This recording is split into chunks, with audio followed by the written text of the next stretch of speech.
네, 안녕하십니까, 여러분. 반갑습니다. 오늘로 벌써 아홉 번째네요.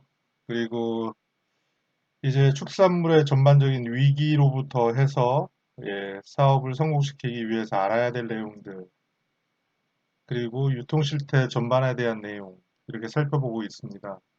그리고 오늘은 좀 더 이제 여러분들이 가장 잘 자신 있어 하는 품질에 대해서 한번 얘기를 나눠볼까 하는데요. 돼지고기 품질은 혹시 여러분은 어떤 사항을 가장 중요시하나요? 돼지를 키울 때 또는 내 돼지가 누군가에게 어떤 형태로 아니면 어떤 느낌으로 그러니까 팔렸을 때 어떤 느낌으로 가져가길 바라시나요? 소비자에게 어떻게 어필되길 바라시냐고 묻는 거죠. 예.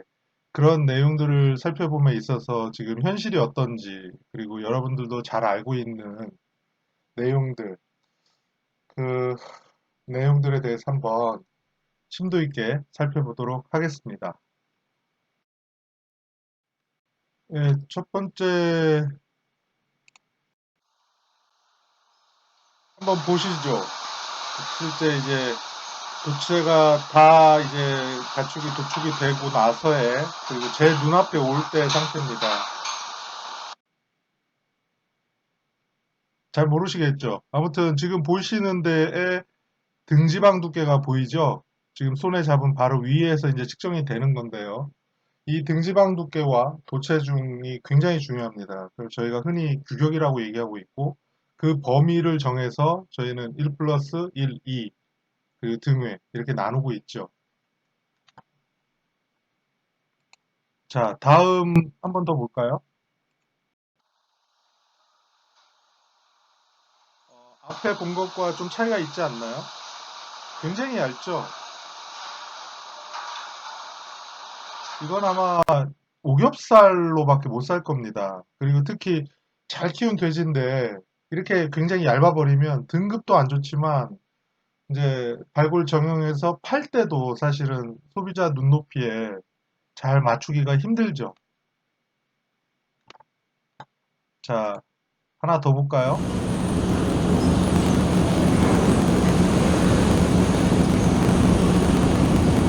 더 얇죠? 그래서 뭐라 할까요? 방해도 조금 잘 안 됐죠, 매끄럽게. 그래서 이런 어떤 질적인 차이가 나타나는 겁니다. 여러분들이 아무리 이제 잘 키운다고 해도 잘 모르잖아요, 사실은 아내가. 물론 대략 눌러보거나 외관에서 볼 때 빵빵하거나 얇거나 하면 대략은 알겠지만 사실은 등지방 두께가 돼지 도체에 미치는 영향은 굉장히 크다고 볼 수 있습니다. 자, 좀 더 이어보겠습니다.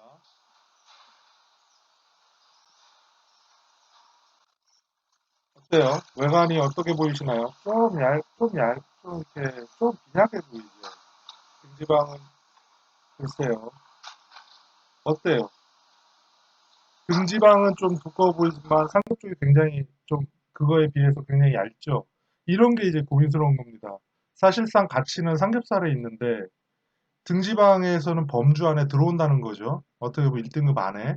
그랬을 때 등지방, 삼겹지방이 너무 얇은 거예요. 만져보면 솔직히 또 뭐라고 할까요? 그러니까 두께도 두께지만 굉장히 살집이 없어요. 그러면은 사실은 먹을 고기가 없다는 얘기랑 마찬가지잖아요. 그러면 저희는 이제 고민하는 거죠. 등급을 어떻게 줘야 되나? 품질이 좋은 건지 나쁜 건지 이러면서 이제 고민을 시작하는 겁니다. 자, 추가로 볼까요? 지금 딱 보이는 그 화면, 엉덩이 쪽 도려낸 근육 제거라고 보는데 이게 사실은 이제 환원이 있어서 다 도려낸 거죠. 도축 과정에서.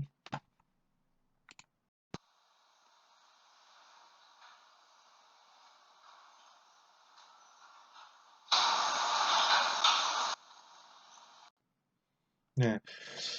생각보다 근육 제거가 많습니다. 그리고 만약에 농을 제거하지 않으면 농이 철철철 흘러내리는 게 도체해 보여요.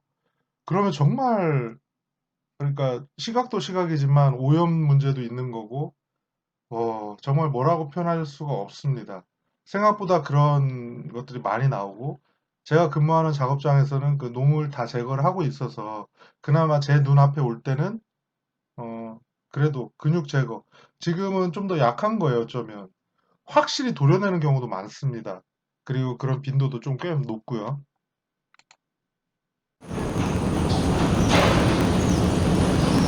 보이시나요? 도려낸다고 도려냈는데, 남아있는 거죠. 세척 과정에서 이제 농 같은 부분을 해주고 들어가야 제거, 말끔히 제거를 할 텐데, 저한테는 들어왔잖아요. 농에 대한 체크를 합니다. 그럼 기록지상에 농으로 들어가는 거고, 그러니까 농이 있다는 자체가 사실은 혐오스럽잖아요. 이걸 그대로 만약에 유통에 갔다. 그럼 그분들이 어떻게 받아들일까요? 물론 도려내서 팔겠죠. 하지만 상품의 가치는 이미 떨어진 거예요. 그러니까 여러분들이 이제 뭐 백신 주사나 어떤 그런 내용들을 좀 신경을 안 쓰게 되면 이렇게 도려내거나 여전히 농이 있는 상태에서 도체가 유통에 흘러갑니다. 그럼 유통에서는 다 발골 과정 이제 정형 중에 다 나오잖아요. 그러니까 그걸 다 도려내면 그게 다 손실로 가고 그럼 저희한테 또 이제 어떻게 보면 민원이 들어오거나 이제 클레임을 얘기하는 거죠. 작업장이나 저희 쪽에.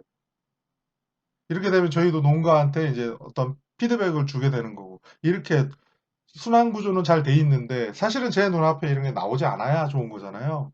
그죠? 그러니까 신경을 써야 된다는 거죠.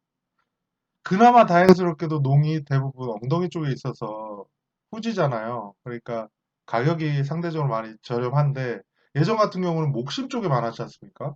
그러니까 목심에 환웅이 생겨가지고 다 도려내가지고 와 정말 목심 팔 게 없었다는 거죠.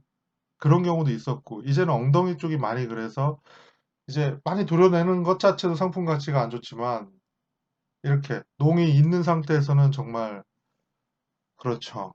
좀 이건 없어야 할 것 같고 좀 많이 좀 해주셔야 될 거라고 생각을 합니다.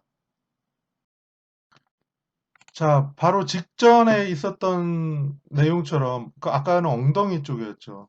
또 하나는 사실은 주사를 이 엉덩이 쪽에 깊숙이 말고 이쪽 등 쪽으로도 많이 놓나 봐요. 이쪽에 정말 롱들이 겹겹이 이제 지방과 근육과 섞여서 이렇게 형성이 되더라고요. 그럼 이쪽 부분은 다 도려내야 되잖아요. 그러니까 좀 심심찮게 보인다라는 말씀을 꼭 드리고 싶고, 이런 관리를 위해, 관리가 굉장히 필요하다. 이런 이제 좀 사항들이 발생하지 않도록. 네. 이런 게 사실은 이제 전반적으로 품질을 구성하는 요소라고 생각을 합니다. 자, 그럼 여기서 한 가지 좀 짚고 넘어가겠습니다. 도대체 등급 판정을 하는 목적이 뭘까요? 등급 판정, 어쩌면 품질 평가, 등급을 왜 나눌까요? 등급이 없다면 어떻게 될까요? 등급이 없다. 아니면 규격을 알 수가 없다. 첫 번째 드는 생각은 그거죠. 거래가 불가능하겠죠, 어쩌면. 아, 거래는 가능하다고요? 물론, 돼지는 지금 뭐 한 차량으로 돼지를 뭐 40에서 70마리 가져왔을 때 그 돼지를 뺀 공차 무게를 빼서 생체 중량으로 정산을 하잖아요. 물론 가져가죠. 근데 그건 사실은 품질을 논했다기보다 양적인 어떤 거래 형태잖아요. 그걸 가지고 우리가 합리적이다라고 얘기하는 건 좀 부족한 것 같아요. 제가 말씀드리는 건 정말 품질 좋은 건 좋게 좋은 가격을 받고 품질이 좀 떨어지는 거는 떨어진 가격을 받아야 된다라고 생각하는 거죠. 이게 시장의 어떤 합리적인 논리잖아요. 시장을 구성하는 것. 품질이 좋게 향상을 시켜 나가면서 그만한 대가를 받는 거고 품질을 관리를 못하거나 하면 그만한 좀 피해를 받는 거고 이런 방향으로 저희가 이제 어떤 산업이 이끌어 나간다고 볼 때 등급 판정의 목적은 뭐냐? 거래를 좀 더 원활하게 하기 위한 거잖아요. 그래서 정부가 정했다라고 해서 고시가 돼 있지만 정부가 그냥 임의로 정한 게 아니지 않습니까? 시장 환경이나 어떤 생산 기반, 앞으로의 소비, 뭐 이런 전반적인 수급 상황을 고려했을 때 규격 범위를 정하는 거잖아요. 아, 양쪽 이제 고기량이 이 정도, 우리나라에선 이 정도라고 해서 범위를 정했을 때, 아, 농가도 따라하기 좋고 이렇게 생산된 돼지고기가 소비자한테도 충분히 맛있게 이제 우리나라 돼지고기를 좀 선호하면서 먹겠구나 라는 범위를 정하는 거잖아요. 그런 범위를 정한 것이 등급 판정인 거고 일단 분류를 했는데 그러면 몇 개로 나누지? 했을 때 저희는 지금 1 플러스 1, 2 등회 4개로 지금 나누고 있죠. 사실상 등회는 등급 외라고 해서 외품 그러니까 좀 뭐 수태지라든지 잔반돼지라든지 이런 것들을 좀 제외하는 목적이 큰 거고요. 사실상 1 플러스 1, 2라고 보는 거죠. 그랬을 때 몇 프로나 들어갈까요? 1등급 이상이. 아니면 2등급이 몇 프로나 된다고 생각하세요? 5%? 어떤 공산품의 불량률이 제가 듣기로 3% 넘어가면 손실이 막대하답니다. 그러니까 그걸 줄이기 위해서 엄청나게 산업 현장에서는 노력을 하고. 근데 사실은 공산품에 비할 수는 없지만 돼지의 2등급은 비율이 정말 크죠. 그건 여러분들도 잘 알 것 같고. 그래서 사실은 목표를 정했다면 그 목표에 그러니까 규격범위라고 보통 얘기하면 규격범위에는 최소한 넣을 줄은 알아야 된다라고 저는 생각을 합니다. 그랬을 때 그 방향으로 가야 되고 물론 다 개인 사정이 있어서 그걸 제가 뭐 다 어떻게 얘기를 할 수 없지만 일단 기준점으로 볼 때는 목표를 정했다면 목표 안에는 좀 들어갈 수 있게 해야 되지 않느냐 그런 말씀을 좀 드리고 싶습니다. 그 방향에서 등급 판정의 목적은 소비자, 유통업자, 그리고 생산자에게 어떤 품질 기준을 제시하고 물품을 분류해서 거래를 원활하게 하는 거죠. 그에 따른 가격이 차등적으로 적용돼서 그렇죠? 시장의 논리라고 저는 생각을 한다고 말씀드렸잖아요. 그래서 어쩌면 이제 등급으로 거래가 됐을 때 좀 더 합리적인 시장이 구조가 형성된다라고 보는 거죠. 좋은 등급을 받은 것은 좋은 가격에 유통이 되고 그렇게 유도를 해 나가는 거죠. 그래서 등급 좋은 고기는 마케팅에도 활용이 되는 거죠. 정말 좋습니다. 그래서 흔히 대형마트 가면 1등급 이상만 납품하라고 하니까 상당히 좀 곤란할 수는 있겠지만 1등급 이상을 접하는 소비자들한테는 만족감을 주겠죠. 이런 형태, 이런 거래 행위가 일어나도록 하는 게 사실은 등급 판정의 목적이라고 봅니다. 그리고 이건 우리나라만 하는 건 아니죠. 여러분들이 대부분 아는 나라들은 다 하고 있죠. 그렇게 보는 게 맞다고 생각을 하고 안 한 데들은 아직 뭐라고 할까요? 저희보다 좀 더 후진하다고 할까요? 그렇게 보는 게 맞을 것 같습니다. 그러면 여기서 우리가 정말 이제 가축을 처리할 때 가장 뭐라고 할까? 반드시 알아야 될 사항이 뭘까요? 농산물과 달리 도축장을 반드시 갑니다. 도축을 해야 유통이 되잖아요. 그러면 도축장이라는 어떤 그 과정에서 어떤 일이 일어나는지 누구나 다 알아야 된다고 생각합니다. 생산자나 유통업자나.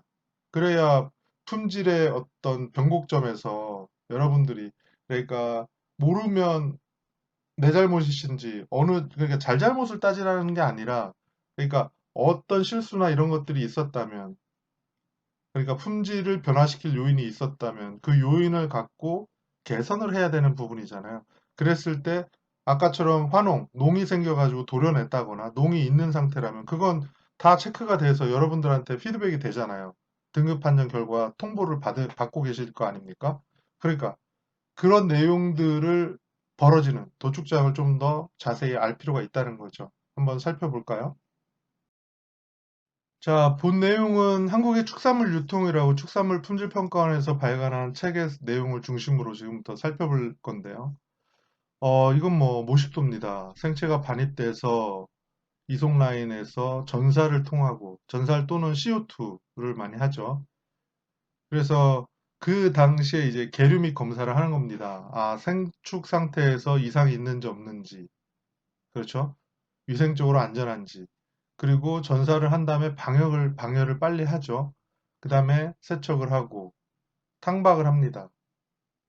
그렇죠? 이런 과정이 사실은 하나의 터치잖아요. 전사를 할 때 잘못하면, 그죠? 잘하길 바라지만 잘못하면. 뭔가 문제가 생기죠. 그럼 품질에 어떤 변화가 생긴다는 거잖아요. 방열도 마찬가지죠. 세척은 당연히 할 텐데, 탕박도 사실은 어떤 외부적인 자극을 주는 거잖아요. 뜨거운 물에 털을 벗기기 좋게, 제거하기 좋게 이제 뜨거운 물에 좀 돼지를 담그거나 아니면 뜨거운 물에 샤워를 시키는 개념이잖아요. 그래서 탈모를 하는 거고. 그랬을 때 뜨거운 물에 고기가 닿다라는 자체는 이미 한번 좀 뭐라고 할까요? 원 고기 상태로 본다면 좀 품질에는 조금 안 좋은 영향을 주지 않겠습니까? 그죠? 건조하고 잡모 소각하고 그다음에 머리 절단하고 이제 안에 있는 내장들을 쭉 절단을 해서 그죠? 계량하고 그다음에 이제 등급 판정하고 분류를 한다는 거죠. 그리고 냉각 터널을 통해서 급냉을 시킨 다음에 예냉을 하고 그다음에 이제 가공을 통해서 출하를 하고 이런 형태가 일어난다는 거죠. 도축장에서. 그렇죠? 이걸 간략히 이제 뭐라고 할까요? 좀 나타내면 다음과 같고요. 지금 방열담에 탕박 박피라고 나눴는데 박피는 주로 그냥 가죽을 벗기는 개념인데요. 지금은 뭐 거의 이제 작업을 안 한다고 보시면 됩니다. 굉장히 비율이 작고요. 대부분 기계화 이제 뭐라 하죠? 규모화되면서 탕박 위주로 다 돌아갔죠. 그 형태로 보면 되고 요 하나하나에 대해서 한번 여러분들이 그림을 보면서 한번 설명을 해볼까 합니다. 자, 돼지 도축 공정에 대한 얘기죠. 안전검사 및 품질 평가에 대한 내용입니다. 가축이 이제 농장으로부터 도축장에 이제 들어오는 개념이죠. 도축장에 들어오면 이제 중간에 수송을 하는 거지 않습니까? 그러면 수송 중에도 스트레스를 받을 수 있잖아요. 속도가 너무 빨라서 많이 울린다거나 돼지가 쓰러진다고 하면 문제가 생길 거고. 그러니까 소요 시간, 그리고 차량의 어떤 그 오는 중에 온도, 습도, 도로 사정, 뭐 운전자의 운전 습관, 수속 밀도 이런 것들이 사실은 품질에 영향을 미치잖아요. 그러니까 하나하나가 사실은 그러니까 종합적으로 품질에 영향을 미치는 거죠. 그러니까 어쩌면 그 하나하나를 신경 쓰는 게 나의 돼지에 대한 품질 가치를 높이는 거죠. 아, 난 출하했으니까 끝났어. 라고 하는 것보다는 내가 출하하는 돼지에 대해서 운전자에게 한 번 더 주의를 시키는 것도, 그죠? 이미 잘 알고 계시겠지만, 한 번 더 얘기를 하는 게 좋은 거죠. 그리고 그 결과를 받아보시잖아요. 그럼 그 결과를 보고, 이런 문제들은 어쩌면 수송 중에 벌어질 수도 있잖아. 아니면, 아, 이런 건 내가 잘못한 거구나. 아니면, 뭐, 또 어떤 부분들은 좀 도축장에 신경 쓰면 좋겠네? 이런 내용들을 파악을 해서 얘기를 할 수 있는 거잖아요. 그래야 자기가 키운 돼지에 대한 품질이 육광을 거쳐서 결국은 소비자한테 갔을 때, 이 돼지 정말 좋네. 그죠? 만약에 그 돼지가 이름이 있다면, 브랜드라는 이름으로 있다면, 정말 그 브랜드라는 이름으로 값어치를 할 거 아닙니까? 이렇게 나아가는 방향으로 가야 되는 거죠. 그렇다면 돼지만 잘 키웠다가 멈추는 게 아니라 돼지를 출하한 이유도 어떤 일이 벌어지는지 자세히 좀 알고 계시고, 아, 그런 게 이렇게 연결이 되는구나. 좀 신경을 쓰시면 좀 더 많은 부분들이 선순환이 될 거라고 저는 생각을 합니다. 그 방향에서 수송 중에도 많은 영향을 미치고 있고, 생각보다 좀 관리가 잘 돼야 된다라는 얘기죠. 자, 그렇죠. 지금 돼지를 실은 상태에서의 차량과 무게를 재고, 평상시에 재놓은 차량 무게가 있을 거 아닙니까? 그럼 빼기 하면 돼지 무게가 총 중량이 나오잖아요. 그 총 중량을 가지고 사실은 저희가 거래를 하는. 그러니까 좀, 그렇죠. 좀 과거 방식 같은데, 아직도 많은 부분이 이렇게 하고 있어서 좀 많이 개선이 필요한 부분입니다. 사실은 총량적인 개념은 뭐 농산물에서 밭대기 개념인데, 이래서야 뭐 한 마리 한 마리 신경 써서 잘 키워야 의미가 크지 않잖아요, 사실은. 잘 키운 만큼, 신경 쓴 만큼 제 가격을 받아야 되는데, 예, 그런 생각을 조금 해봅니다. 다음은 계류입니다. 계류는 이제 먼 길을 온 돼지들에게 이제 심신 안정, 편안함을 주기 위한 거잖아요. 바로 만약에 쉬지 않고 바로 잡는다면 너무 피곤한 일 아닙니까? 스트레스를 받은 상태에서 경직되고 정말 품질이 좋지 않겠죠? 그래서 이제 에어 샤워처럼 이제 아니죠. 물로 이제 샤워를 좀 해주고 물을 좀 자유롭게 먹게 하고 그렇게 쉬게 해줍니다. 충분히 쉬게 해주는 거죠. 그러니까 한번 관심을 표하는 것도 좋은 것 같아요. 거기는 계류를 몇 시간 정도 하나요? 아니면 계류는 하고 있나요? 뭐 이런 식으로 자기가 출하했을 때 그 출하된 돼지가 정말 계류되고 있는지 살피는 것도 중요합니다. 계류되지 않고 바로 도축됐을 때 혹시나 뭐 시간이 다급하고 뭐 어떤 특별한 사정들이 있을 거 아니에요? 그렇다면 그날의 돼지는 사실은 뭐라고 할까요? 품질이 좀 많이 떨어진다라고 봐야 되겠죠? 자, 이제 네, 몰아서 넣어야죠. 이제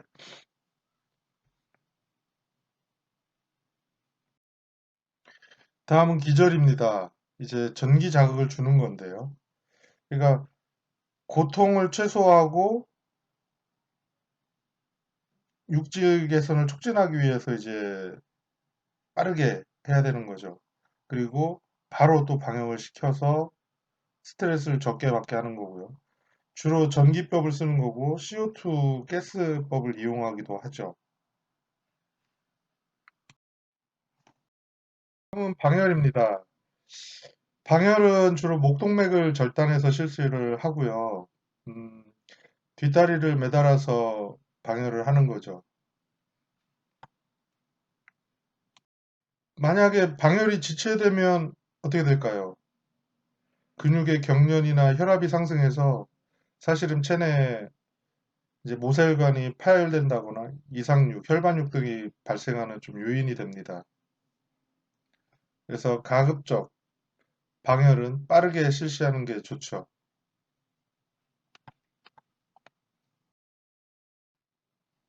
자, 이제 방열을 끝내면 바로 뒷다리를 걸어서 올리죠.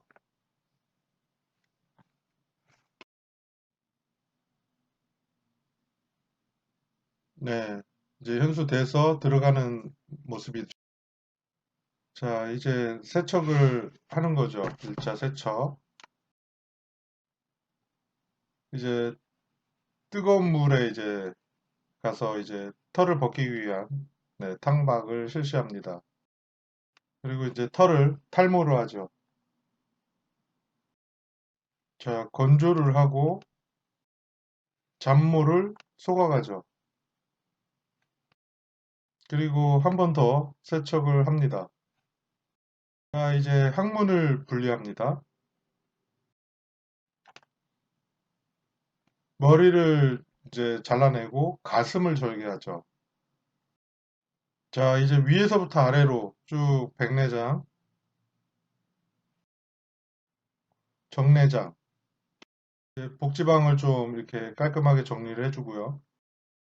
예, 자르죠. 이분할을 하는 거죠. 예, 다시 세척을 하죠. 도체 중량을 개근하고 그 개근된 상태로 이제 이 도체중과 등지방 두께를 비롯해서 이제 돼지에 대한 품질을 평가하게 됩니다.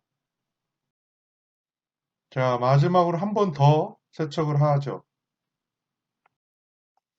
그리고 이제 급냉을 시킵니다. 지육의 온도를 빨리 떨어뜨리는 거죠. 그리고 나서 사실은 지육경매는 도매시장 공판장만 이렇게 일어나는 거고요. 대체로 바로 이제 예냉실에 이제 들어가 있는 거죠. 지육경매는 약 지금 한 6% 정도 하고 있죠. 예, 예냉을 이제 예냉실에서 보관을 합니다. 이제 때가 되면 이제 지육이 이제 반출이 되는 거죠. 출고가 되는 거죠.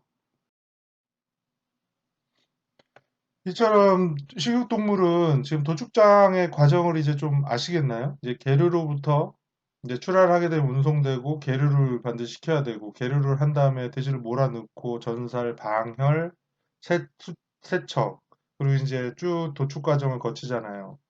그리고 이제 다 끝난 다음에는 도체중을 개근해서 등급 판정을 받고 그다음에 급냉을 시켜서 이제 예냉실에 보관이 되는 거.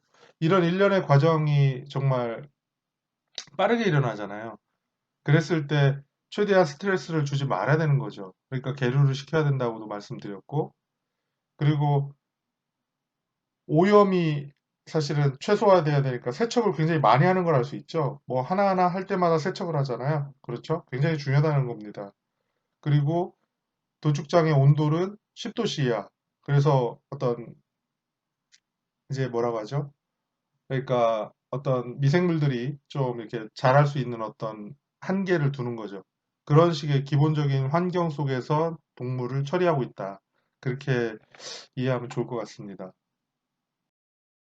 자, 그러면 이제 도축장의 이제 도축 공정을 아시겠죠? 그렇다면 이제 공정에 대한 어떤 내용들을 좀 더 깊이 있게 좀 살펴볼게요. 비교를 통해서. 그러면 주로 우리 계류는 얼마나 하고 있지? 라는 이제 시간 개념이 들어가잖아요. 자, 그럼 LPC, 금매시장 공판장 일반 세 가지 형태로 이제 도축장을 나눈다고 보죠.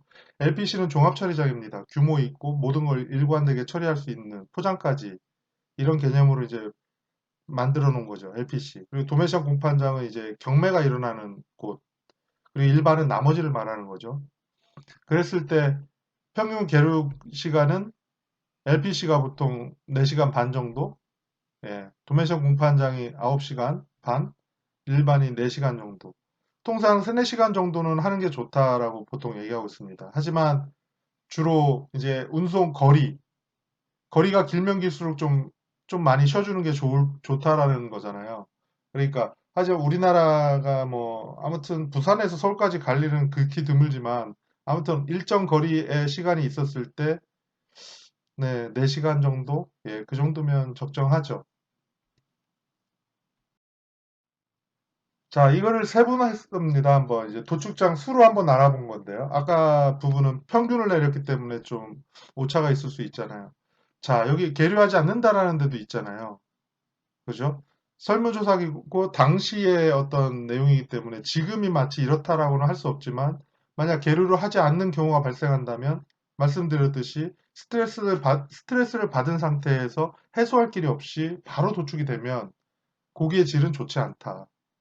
그렇죠? 그러니까 통상적인 어떤 시간대에 좀 많이 좀 쉬어줘야 좋다. 하지만 이제 작업 시간이라는 게 있기 때문에 그거에 유기적으로 좀 서로 절충이 돼야 되는 거잖아요. 네. 그런 쪽으로 저희가 좀 감안을 해야 된다. 그래서 전날 올려서 다음날 잡는 경우도 있고요. 그러니까 좀 생각을 좀, 그렇지만 이제 계류장의 공간이 넓어야 되잖아요. 그런 부분도 있고. 좀 이제 맞춰서 생각을 해야 돼요. 무조건 길게 해주세요는 좀 그렇잖아요. 어떻게 보면 길면 길수록 공간과 이제 노력과 비용이 더 많이 발생하니까 적정한 시간을 서로 어떻게 보면 합의적으로 정해야 되는 거죠. 생체중 이제 측정이죠. 그러니까 전체 보통 개체 단위 측정하는 거는 그냥 말 그대로 도체중으로 하겠다라는 개념이고 전체 공차를 측정한다는 얘기는 이제 전체에서 공차 무게를 뺀다는 거고 그렇죠? 그런 개념으로 지금 많이 혼용하고 있죠. 그리고 절대적으로 공차 그러니까 총중량 그러니까 차를 실어 오고 차로 이제 돼지를 실어 오고 차 무게를 빼면 이제 돼지 무게가 나오는 거잖아요. 그럼 돼지 생체 중량으로 이제 가격 정산이나 이런 거에 기초가 된다. 이 개념입니다. 아직도 여전히 많다라는 걸 알 수 있는 거고요. 자, 그 다음은 이제 작업장 유형별 기절 방식이죠. 기절 방식은 CO2 일부 지금 하고 있죠. 그리고 주로 이때까지 써왔던 곳이 전기 자극. 그러니까 뭐 찌릿하게 순간적으로 전기를 줘서 기절시키는 방법. 예, 이 부분을 지금 대체로 많이 쓰고 있고요. CO2가 최근에 좀 많이 늘고는 있는데 사실은 이 어떤 고기가 연해진다거나 하는 이제 연하거나 어떤 장점들이 있는데 반해 뭐 내장을 못 쓴다는 얘기도 들리고요. 아무튼 CO2가 갖고 있는 장단점이 있어서 이제 지금 그런 어떤 CO2로 완전히 전환되진 않았고 그 과정이라고 보는 게 좋을 것 같습니다. 자, 그러면 전기를 기절시키는 방법도 한번 나눠보는 거예요. 머리 부위를 하느냐, 전압은 얼마나 주느냐, 머리와 심장을 두 군데를 전기를 한 번에 같이 주느냐, 이런 거에 따라서 돼지가 받는 어떤 부분도 다르잖아요. 그랬을 때 이게 업계적으로 통일은 안 돼 있고, 통일은 안 돼 있죠. 그러니까 통일이 돼야 된다는 얘기는 아니고요. 어떤 부분이 이제 그 돼지에게 이제 좀 더 기저시키기 용이한지, 이건 어떻게 보면 경험치잖아요. 그 나름의. 그렇기 때문에 뭐가 맞다고는 못하지만 대체로 이렇게 하고 있다라는 거예요. 그런 상황에서 한번 보라는 거죠. 그리고 대부분 머리와 심장 두 군데를 재고 있고, 볼트, 심장의 평균 전압은 그죠? 250에 심장은 150 정도 이렇게 전압을 주고 있다. 자, 이제 방열입니다. 방열은 어떻게 시키느냐 이거죠. 수평으로 누워서 시키느냐, 아니면 현수를 한 뒷다리를 걸어서 올려서 시키느냐. 그러면 수평했다가 현수를 시키느냐. 사실은 레일을 타고 가게 되면 다 현수를 하죠. 하지만 방열할 순간을 얘기하는 것 같습니다. 자, 방열 방법별 방열까지 소요 시간이에요. 그러니까 1분 미만으로 떨어져야 체내에 영향을 극히 적게 받는다라는 연구 결과도 있거든요. 그러니까 3분 이상이 돼버리면 사실은 체내에 피가 저류한다는 거잖아요. 압은 있는 거고, 빵 터졌을 때 모세혈관이 터진다거나 근출혈이 발생한다거나 이런 식의 어떤 안 좋아요. 방열이 너무 늦으면. 그러니까 방열은 좀 가급적 빨리 하는 게 좋다. 그랬을 때 좀 이런 것도 좀 알고 계시면 좋겠다. 혹시라도 근출혈이나 이런 어떤 조직상의 문제가 있었다고 했을 때에 의문을 갖는 거죠. 그럼 거기 방역 시간까지 얼마나 걸리나요? 물어볼 수 있는 거죠. 예, 그렇게 해서 서로 간에 개선이 일어날 수 있도록 하는 것. 그런 건 좀 더 관심이 필요하다는 겁니다. 자, 탕박이죠. 탕박은 주로 지금 어떤 게 많이 쓰이는 것 같나요? 스팀 응축식. 스팀은 뜨거운 열기를 주어서 탈모가 좀 용이하게 하는 거고요. 열수 샤워식은 뜨거운 물을 샤워로 시키는 겁니다. 그리고 탕침은 뜨거운 물에다 담궜다가 빼는 거고요. 그렇지만 이제 일반 작업장까지 모두 쳤을 때는 탕침식이 많죠. 대부분 지금 열수 샤워식으로 전환되고 있는 거고, 스팀 응축식도 뭐 13군데는 있네요. 그랬을 때 통과 시간은 거의 비슷해요. 7분에서 8분 정도로. 자, 그렇다면 물을 교체를 얼마만큼 하느냐? 만약에 탕침을 하는 데 있어서 물을 끓이는 데 굉장히 오래 걸리거든요. 근데 하루에 한 번만 한다. 그럼 계속 그물에 가는 거잖아요.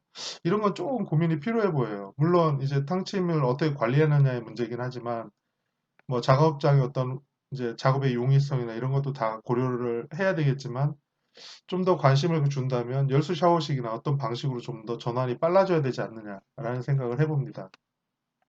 자, 다음은 이제 온도 체중, 냉도 체중에 대한 감량. 이제 빼내는 거죠. 도체 중에서 일정 부분 빼내는 부분들 얘기하는 겁니다. 네, 감량을 얼마만큼 적용하고 있는지 나타내는 거고요. 자, 다음은 이제 도체중 측정 방법이네요. 도체 표기 숫자로 관찰하느냐, 아니면 개응인으로 관찰하냐, 아니면 자동으로 전송되냐. 사실은 이제 지금 같은 IT 기술에서는 자동으로 전송되는 게 좋겠지만 여전히 아직은 네, 개근기 관찰하거나 도체 표기하는 부분도 아직 병행하고 있다고 보는 게 좋을 것 같습니다. 자, 여기서 온도체 반출이라는 개념이 나왔죠. 사실은 도축장에서 나갈 때에, 그러니까 닭고기, 계란 같은 경우, 닭고기까지는 이제 포장 유통 의무화가 됐어요. 그래서 어떤 식의 나갈 때 무조건 포장을 해야 돼요. 근데 소, 돼지는 아직은 도축장에서 반출할 때 포장 유통에 대한 의무화는 없습니다. 아직 업계 현실이 그렇게 따라가지 못한다라고 보는 거죠. 특히 지육 형태로 이제 반출이 되기 때문에. 그리고 또 하나가 지육으로 나가는 데 있어서 온도체, 바로 잡자마자 나가는 경우도 지금 이게 이제 그 연결된 어떤 식욕 포장 처리업이나 이런 쪽으로 갈 때의 얘기겠죠. 그랬을 때, 반출 비율이 적진 않죠. 여전히 있다는 거고. 어떻게 보면 모두 이제 금냉과 이제 이런 걸 좀 통과됐으니까라고 생각할 수는 있기는 하겠지만 어쩌면 충분한 예냉을 해서 냉이 받은 온도가 관리된 상태에서 나가야 될 것 같고요. 또 하나 지육의 비연수 운송 비율은 그것도 참 이제 없어져야 될 부분이죠. 비연수라는 건 걸지 않는다는 거잖아요. 그렇다면 지육끼리 겹칠 수 있는 여지가 있잖아요. 아니면 트레이에다가 지육을 넣었다는 개념이고 어떤 식으로 볼 수 있느냐에 따라 이제 서로 교차 오염이 되냐 안 되냐의 부분인데 이 부분도 아직은 조금 남아 있다라고 볼 때 이 온도체 반출과 비온수는 사실은 위생 관점에서 볼 때는 좀 빨리 개선돼야 될 부분으로 봅니다. 뭐 온도체 반출은 업계 현실을 반영했다라고 보고 비연수라는 부분은 빠르게 잡아야 되는 부분이라고 보고 있죠. 자, 이제 품질에서 우리가 이때까지 품질을 알기 위해서 제일 먼저 알아야 될 것, 도축장에서 어떤 일이 벌어지는지, 품질의 변화 요인이 뭔지, 도축이 어떻게 일어나는지 이런 내용들을 좀 살펴봤잖아요. 그리고 이제 도체에 대해서 맨 처음은 사실은 도체에 대한 어떤 이제 품질을 평가하는 순간의 어떤 장면들에서의 실제 한번 봤죠. 그러면 지금 돼지에서 가장 중요한 건 뭐니 뭐니 해도 삼겹살 아닙니까?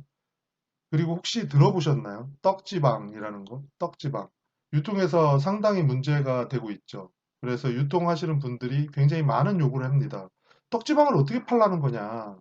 이건 그리고 특히 1등급 이상에서 떡지방이 나와버리면 어떻게 하라는 얘기냐라는 이제 컴플레인을 많이 하십니다.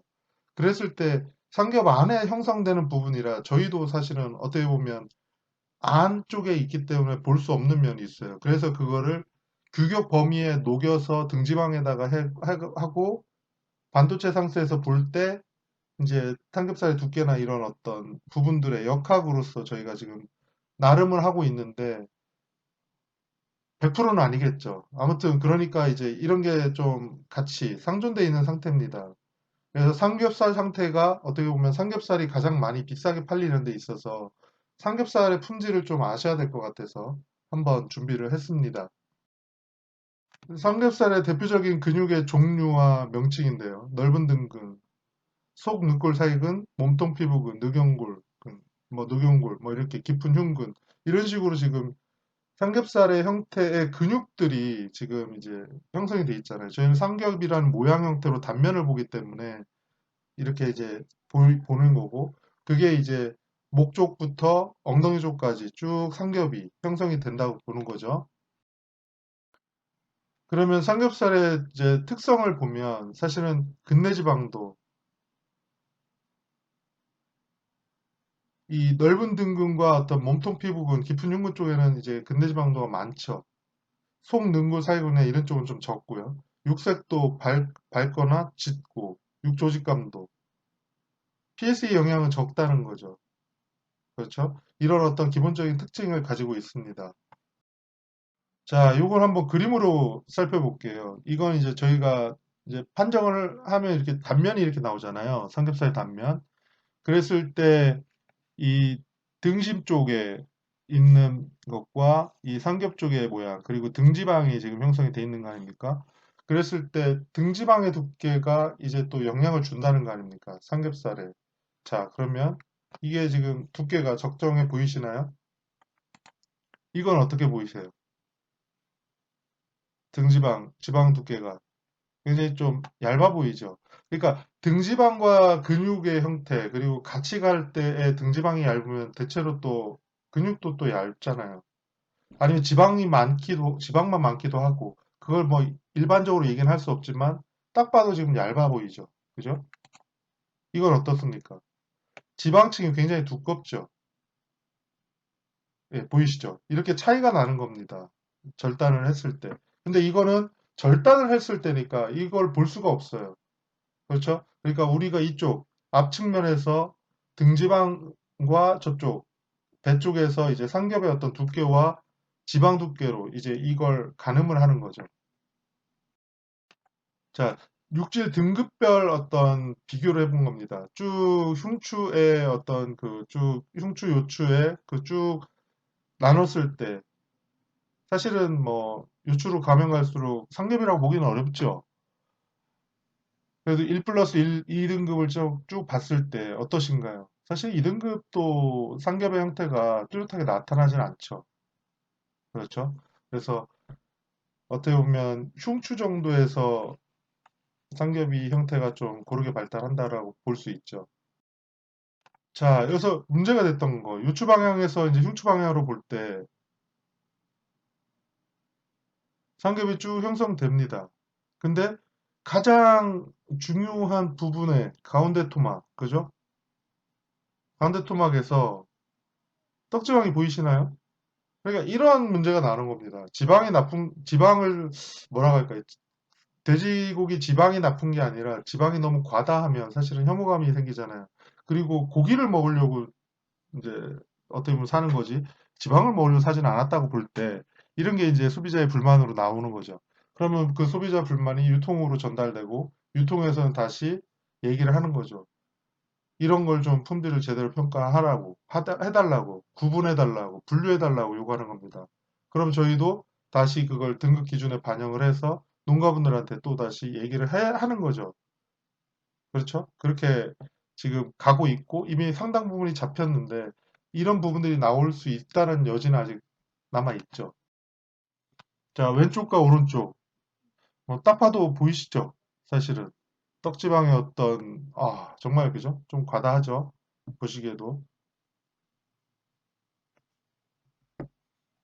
오른쪽은 너무 먹고 싶지 않으신가요? 정말 보기 좋죠?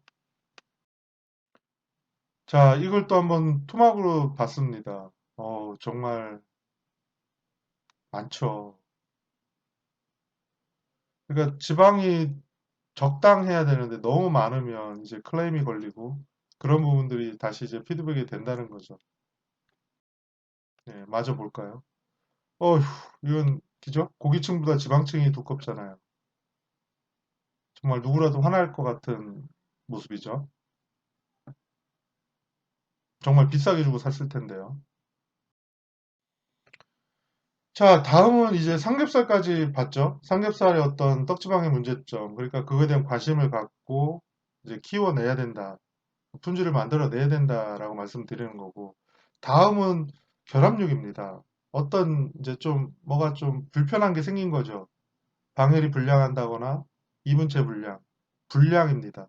골절, 척추 이상, 농양, 근출혈. 농양은 주로 지금 백신에 의해서 많이 발생한다고 말씀드렸죠. 근육 제거로 많이 제거한다고. 그리고 근출혈.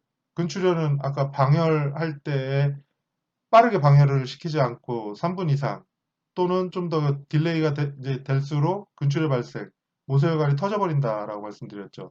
호흡기 불량. 돼지가 호흡기 불량 이제 좀 많이 있잖아요. 그랬을 때 갈비를 다 못 쓰게 되는 부분들. 그러니까 호흡기 불량, 피부 불량, 예.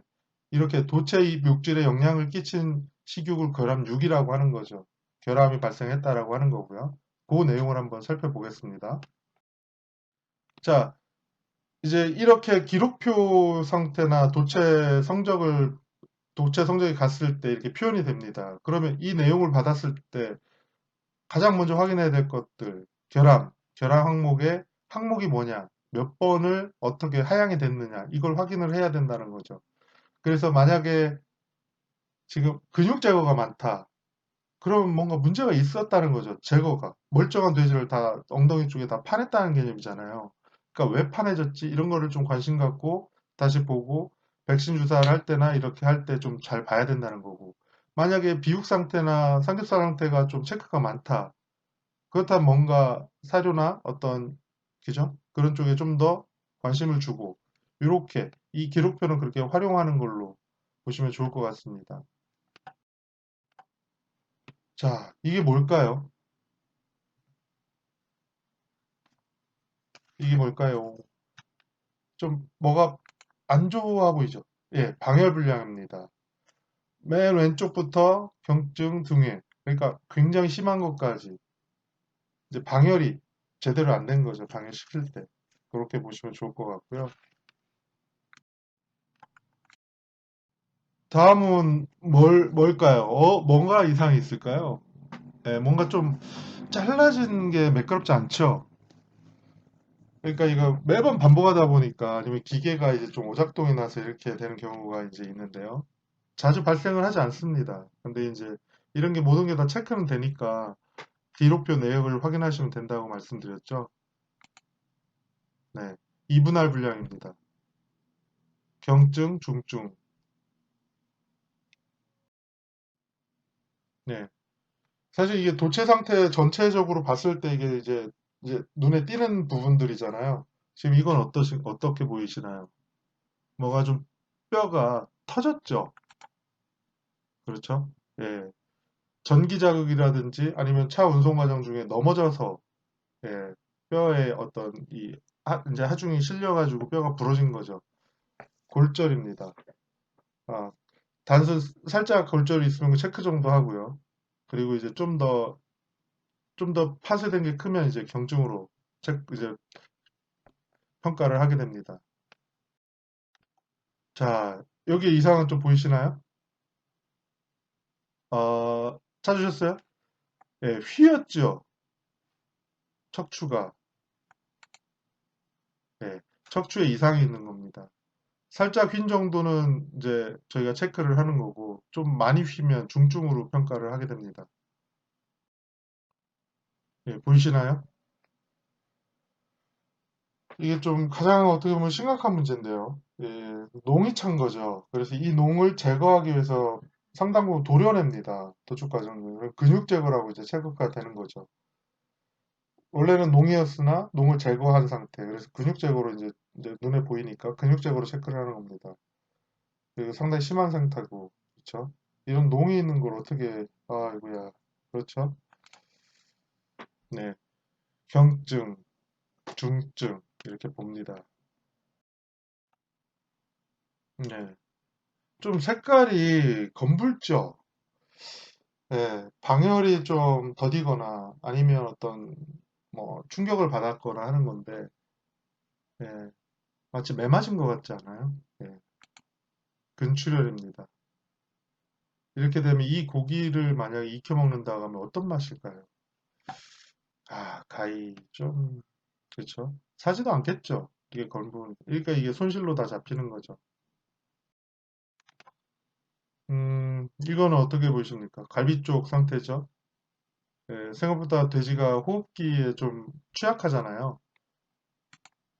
예, 호흡기 불량입니다. 경증, 중증. 이러면 갈비 부분을 다 쓸 수가 없어요. 그럼 손실이 좀 많이 크죠. 예, 뭐가 좀 지저분하죠. 더럽고. 예, 피부 불량입니다.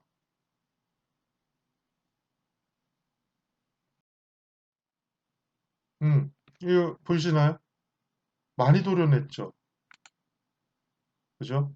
예, 근육 제거입니다. 이 농을 제거했기 때문에 이렇게 근육 제거가 됐다라고 보시는 게 좋을 것 같고요. 생각보다 이 발생률이 큽니다. 자, 요건 뭔가 좀 맞은 듯한 것들 아니면 좀 뭐 긁힌 듯한 거잖아요. 그러니까 이런 것도 이제 체크가 들어가는 거고 경증, 중증으로 판정이 됩니다. 외상입니다. 요건 어떻게 보시나요? 뭐가 좀 각기 다른 것 같긴 한데 뭔가 이상은 있어 보이는데 그쵸? 예. 당침조에 껴가지고 살짝 익은 거예요. 그리고 요거는 그 위액이 터진 거죠. 그래서 이 노랗게 물들이는 거죠. 그러니까 오염이 된 거죠, 사실은. 그리고 근염이고요. 예, 이런 거는 이제 딱히 지금 체크 항목이 없고 예, 발생이 좀 더디 이제 조금 되니까 이제 기타로 이제 체크가 되고 평가가 됩니다.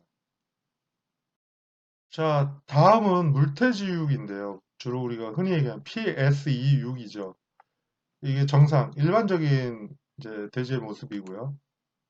어떠십니까? 연하고 푸석푸석해 보이고, 그렇죠. PS의 전형적인 형태죠. 두 가지 색, 투톤 컬러, 그러니까 연한 색과 붉은색이 좀 두 가지 색으로 보이는 것.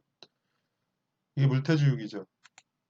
그에 반해 이제 DFT, 굉장히 육색이 짙고, 그러니까 뭐라 하죠? 견고하고, 이런 거. DFD. 이제 돼지에서는 잘 나타나진 않지만, 아무튼, 이런 육의 이제 특성이 나타나는 거죠. 이제 스트레스를 받았다거나 어떤 원인에 의해서 이런 고기들이 나올 수 있는 거죠.